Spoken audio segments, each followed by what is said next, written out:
l'épisiotomie, qui est vue comme un moyen qui peut aider dans certains cas un accouchement, représente une section qu'on fait en biais du périnée afin d'ouvrir un petit peu plus l'orifice vaginal. Cette épisiotomie, en fait, elle est réalisée au ciseau, vraiment en toute fin d'accouchement, lorsque la tête vient vraiment distendre le périnée, lorsque l'on considère que pour une raison ou pour une autre, on doit accélérer la fin du processus, ou bien que dans certains cas, on anticipe certaines déchirures qui peuvent s'avérer plus complexes que ne le serait notre épisiotomie. Elle n'est pas douloureuse parce que d'une part, souvent les patientes sont sous péridurale, et même sans, en fait, le fait d'avoir une distension et une pression sur le périnée, les fibres nerveuses sont distendues et cela rend le geste tout à fait indolore. Cette épisiotomie, donc, elle est réalisée dans certaines situations pour soit accélérer la sortie du bébé en cas d'une souffrance.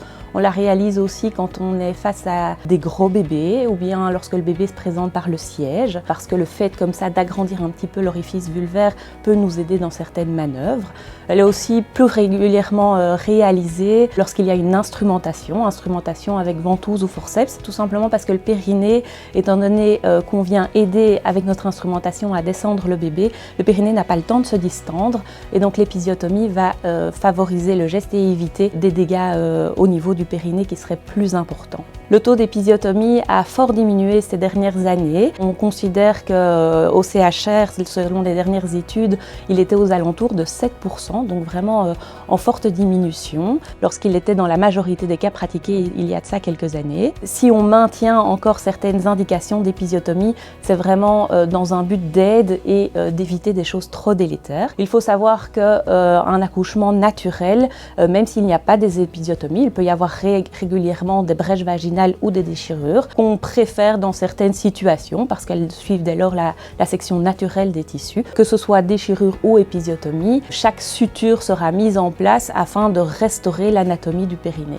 Les sutures qui sont réalisées pour la réparation des brèches vaginales ou des épisiotomies se réalisent avec du fil résorbable. Ce fil résorbable, il va tomber tout seul dans les 15 jours et les soins à prodiguer pour l'épisiotomie ou les déchirures vaginales sont tout à fait simples, nécessitant simplement un petit peu d'eau claire. Certaines prises d'antalgie peuvent s'avérer nécessaires et ce serait tout à fait normal, tout simplement parce que les tissus sont enflammés, sont œdémaciés. Tout ça s'améliore également très vite dans les 15 jours. Les complications aux épisiotomies et aux brèches vaginales sont sur le long terme assez rares. Ce qu'on répertorie le plus souvent, c'est une dyspareunie, c'est-à-dire des douleurs qui reviendraient lors des rapports sexuels. Tout ça se retravaille également par la suite, soit par des soins locaux, type massage, soit simplement bien en parler à votre gynéco ou à votre kiné afin de retravailler tout cela. La vision de l'équipe du CHR par rapport à l'épisiotomie et sa volonté est d'en diminuer les indications. Par ailleurs, ça reste un moyen d'aide qui peut être bénéfique pour vous et donc dans certaines situations, elle sera tout de même pratiquée. Notre volonté est vraiment de respecter votre projet de naissance et étant donné que c'est régulièrement une question qui nous est posée, sachez qu'elle sera toujours réalisée avec le plus grand respect et dans les meilleures conditions possibles. Je vais ici vous parler de deux moyens d'aide qu'on utilise en cas d'urgence ou pour aider à la fin d'un accouchement par voie basse.